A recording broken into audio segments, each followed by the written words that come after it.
Hello guys, welcome back to my channel. I hope आप सब अच्छे होंगे। आज मैं आपके लिए लेके आ रही हूँ क्लास 9th की भूगोल।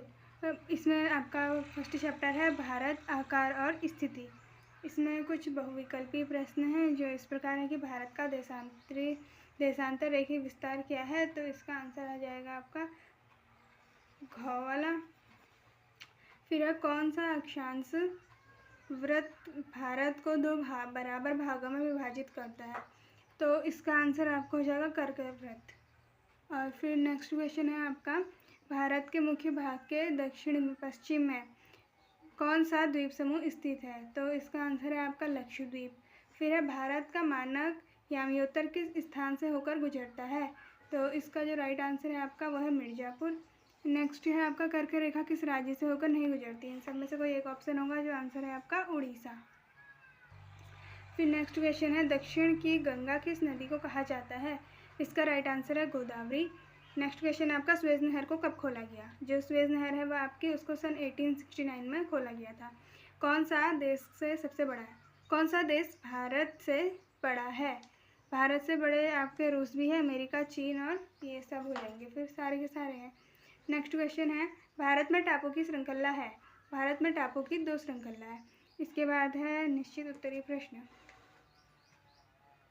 भारतीय मुख्य भूभाग का दक्षिणी शीर्ष बिंदु कौन सा है। दक्षिण में जो है वह है कन्याकुमारी। और है सबसे लंबी तटरेखा वाला राज्य हमारा है गुजरात। और फिर है भारत और श्रीलंका को अलग करने वाली जल संधि कौन सी है। तो इसका राइट आंसर है पाक जल संधि। लघु उत्तरीय प्रश्न में सबसे पहले आपका प्रश्न है भारत की स्थिति एवं विस्तार की मुख्य विशेषताओं का उल्लेख कीजिए। इसका आंसर है आपका भारत एक विशाल देश है। क्षेत्रफल की दृष्टि से इसका विश्व में 7वां स्थान है। इसकी स्थिति एवं विस्तार की मुख्य विशेषता निम्नलिखित हैं। तो इसमें नंबर 1, भारत की मुख्य भूमि 8 डिग्री 4 मिनट से 37 डिग्री 6 मिनट उत्तरी अक्षांश एवं 68 डिग्री 7 मिनट पूर्व से 97 डिग्री 25 मिनट पूर्व देशांतर के मध्य स्थित है। फिर सेकंड है विषुवत वृत्त की दृष्टि से भारत उत्तरी गोलार्ध में तथा प्रधान देशांतर के विचार से पूर्वी गोलार्ध में स्थित है। फिर थर्ड है आपका कर्क वृत्त भारत को 2 समान भागों में विभक्त करता है, किंतु भौतिक दृष्टि से इन विभागों में पर्याप्त विषमताएं मिलती हैं। इस प्रकार उपर्युक्त विवरण से स्पष्ट है कि भारत की भौगोलिक स्थिति एवं विस्तार अनेक प्रकार की प्राकृतिक एवं सामाजिक आर्थिक विशेषताओं को प्रकट करती है। अब क्वेश्चन नंबर 2 है अरब सागर तथा बंगाल की खाड़ी में स्थित द्वीप समूहों के नाम बताइए। दक्षिण में कौन कौन से द्वीप देश हमारे पड़ोसी हैं, ये भी बताइए। फर्स्ट का हो जाएगा अरब सागर में लक्षद्वीप समूह एवं बंगाल की खाड़ी में अंडमान और निकोबार द्वीप समूह स्थित है। दक्षिण में हमारे पड़ोसी देश श्रीलंका और मालदीव हैं। नेक्स्ट क्वेश्चन है उन देशों के नाम बताइए जो क्षेत्रफल में भारत से बड़े हैं। तो क्षेत्रफल में भारत से बड़े रूस, कनाडा, संयुक्त राज्य अमेरिका, चीन, ब्राज़ील और ऑस्ट्रेलिया हैं। नेक्स्ट क्वेश्चन है हमारे उत्तर पश्चिम पड़ोसी देश, उत्तरी तथा पूर्वी पड़ोसी देशों के नाम बताइए। सबसे पहले हमारे उत्तर पश्चिमी पड़ोसी देश हो गए पाकिस्तान और अफगानिस्तान। उत्तर में है हमारे पड़ोसी देश चीन, नेपाल और भूटान। उत्तर पूर्वी पड़ोसी देश है बांग्लादेश और म्यांमार। फिर नेक्स्ट क्वेश्चन है आपका भारत में किन किन राज्यों से कर्क रेखा होकर गुजरती है। इसमें 8 राज्य हैं हमारे, जिसमें गुजरात, राजस्थान, मध्य प्रदेश, छत्तीसगढ़, झारखंड, पश्चिम बंगाल, त्रिपुरा और मिजोरम आते हैं। फिर अगला क्वेश्चन है सूर्योदय अरुणाचल प्रदेश के पूर्वी भाग में गुजरात के पश्चिमी भाग की अपेक्षा 2 घंटे पहले क्यों होता है, जबकि दोनों में घड़ी एक ही समय दिखाती है, स्पष्ट कीजिए। इसका आंसर हो जाएगा भारत का देशांतरी विस्तार 68 डिग्री 7 मिनट पूर्व से लेकर 97 डिग्री 25 मिनट पूर्व तक है, पश्चिम तक है। अर्थात सर्वाधिक पूर्वी और पश्चिमी बिंदुओं का अंतर लगभग 30 डिग्री का है। पृथ्वी अपने अक्ष पर एक बार घूर्णन करने में 360 डिग्री मतलब 24 घंटे का समय लेती है।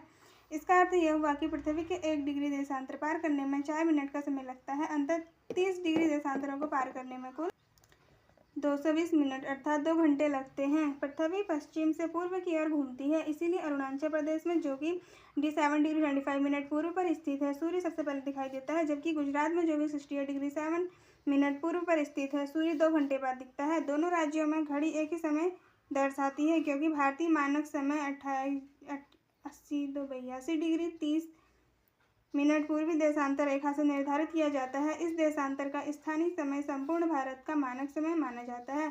जिससे संपूर्ण भारत का समय एक समान रहता है। जिससे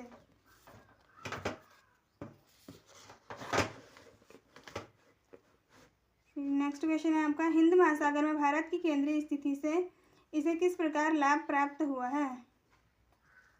भारत के उत्तर में हिमालय तथा दक्षिण में हिंद महासागर सी प्रकृति की अनुपम भेंट है। हिंद महासागर के शीर्ष पर भारत की स्थिति केंद्रीय है। इसका लाभ भारत को विभिन्न सामाजिक, सांस्कृतिक एवं आर्थिक क्षेत्रों में मिलता है। हिंद महासागर में भारत की केंद्रीय स्थिति के प्रमुख लाभ निम्नलिखित हैं, जिसमें नंबर 1 है, हिंद महासागर को 3 महाद्वीप अफ्रीका, एशिया और ऑस्ट्रेलिया घिरे हुए हैं।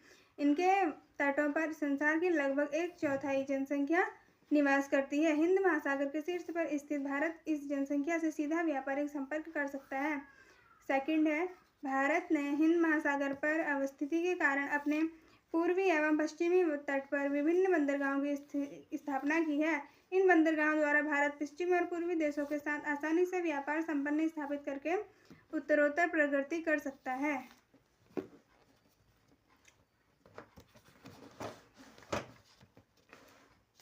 नेक्स्ट है, कर्क वृत्त भारत को लगभग 2 समान भागों में बांटता है। इन भागों की संक्षिप्त भौतिक विशेषता बताइए। तो पहले हो जाएगा इसमें, कर्क वृत्त भारत को लगभग 2 समान भागों में बांटता है, उत्तरी भाग तथा दक्षिणी भाग। उत्तरी भाग, कर्क वृत्त के उत्तर में स्थित भूभाग विस्तृत क्षेत्र है। इसकी विस्तार पूर्व पश्चिम की ओर अधिक है। इस भाग में भारत की उच्च पर्वत श्रृंखलाएं तथा सदनीरा नदियां जो हमेशा बहते रहती है, उसको सदानीर बोला जाता है। नदियों के उद्गम ही नहीं, विस्तृत मैदान भी स्थित है, जो विश्व में अन्न का विशाल भंडार माने जाते हैं।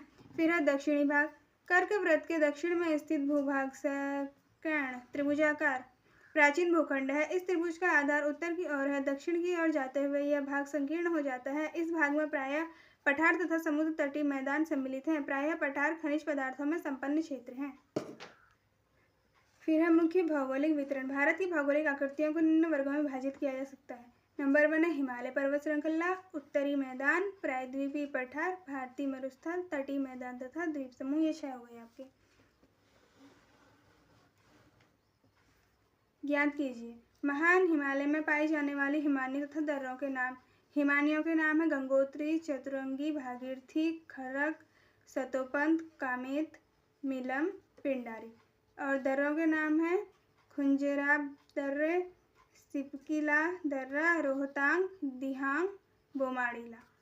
फिर नेक्स्ट क्वेश्चन है आपका, भारत के उन राज्यों के नाम जहां दिए गए ऊंचे शिखर स्थित हैं। अंडमान और निकोबार द्वीप बंगाल की खाड़ी में उत्तर से दक्षिण की तरफ फैले द्वीपों की श्रृंखला है। अब एटलस से मसूरी, नैनीताल एवं रानीखेत की स्थिति देखें तथा उन राज्यों के नाम लिखिए जहाँ वे स्थित है। मसूरी भारत के उत्तराखंड शहर में स्थित है। इसे पर्वतीय नगर है। मसूरी, नैनीताल व रानीखेत शहर से, ये भी उत्तराखंड में है। मसूरी, नैनीताल, रानीखेत शहर, ये सब जो है उत्तराखंड में है। यह लघु हिमालय के नाम से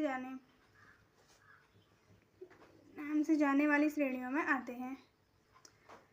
नेक्स्ट है उत्तरी मैदान। उत्तरी मैदान 3 प्रमुख नदी प्रणालियों सिंधु, गंगा एवं ब्रह्मपुत्र तथा इनकी सहायक नदियों से बना है। यह मैदान जलोढ़ मृदा से बना है। इसका विस्तार 7 लाख वर्ग किलोमीटर लंबा एवं 240 से 320 किलोमीटर चौड़ा है। उत्तरी मैदान को मोटे तौर पर 3 उपवर्गों में विभाजित किया गया है। उत्तरी मैदान के पश्चिमी भाग को पंजाब का मैदान कहते हैं।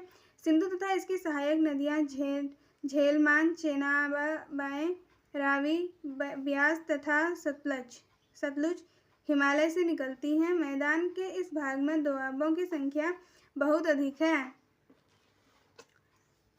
यह भारत में हरियाणा, दिल्ली, उत्तर प्रदेश, बिहार, झारखंड के कुछ भाग तथा पश्चिम बंगाल में फैला है। यह वन्य प्राणियों से भरा घने जंगलों का क्षेत्र था। उत्तरी मैदान का सबसे विशालतम भाग पुराने जलोढ़ का बना है।